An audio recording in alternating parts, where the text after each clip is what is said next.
निश्चित तौर पे क्योंकि कई बार चाहे केंद्र हो, अपने प्रदेश सरकार है, निरंतर किसानों की आय दुगना करने का जो हमारा लक्ष्य था या जो हमारा एक मैनिफेस्टो में था कि किसानों की आय हम लोग दुगना करना चाहेंगे। और इसके लिए केंद्र क्योंकि डबल इंजन की सरकार जैसे कई विपक्ष कई लोगों पे मुद्दे पे दो डबल इंजन तो निरंतर केंद्र सरकार का जो ये 3,800 करोड़ की जो योजना विशेष करके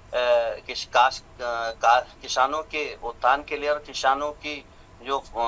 खेती है उसके विशेष नई नई चीजों में विकसित करने के लिए और किस तरह की आधुनिक खेती पहाड़ी क्षेत्रों चाहे तराई क्षेत्र में हो सके और हाँ। जो इजाफा है उनकी इनकम में वो किस तरह से बढ़ाई जाए। हुँ, इसके लिए निरंतर हमारी मोदी सरकार जो केंद्र में है और प्रदेश सरकार निरंतर प्रयास कर रही है और हुँ, लगातार इस क्षेत्र में भी कार्य हो रहे हैं। हुँ, चाहे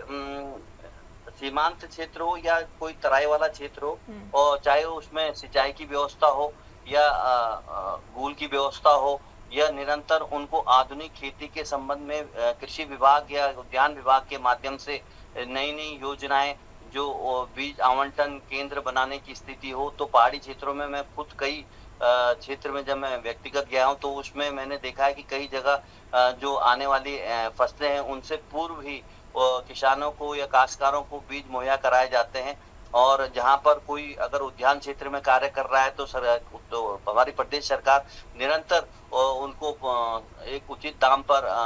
उनके पौधे उपलब्ध कराना और उनकी ट्रेनिंग देना, उनको ऐप के माध्यम से जानकारी देना और ऑनलाइन ऑफलाइन उन काश्तकारों को जो नया युवा है जो पलायन की स्थिति को देखते हुए अब रिवर्स पलायन की ओर है और कहीं न कहीं चाहे अदरक की खेती हो, चाहे काली इलायची की खेती हो, चाहे आपके जो भी जड़ी-बूटी से संबंधित या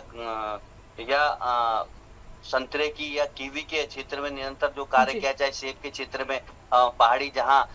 वातावरण इसके अनुकूल है, तो उससे संबंधित उनको ट्रेनिंग दी गई है और जैसे फसल बीमा योजना का भी जो हमारी केंद्र सरकार चला रही है, तो कहीं न कहीं निरंतर इस कार्य को ले जाओ और ये सराहनीय बात है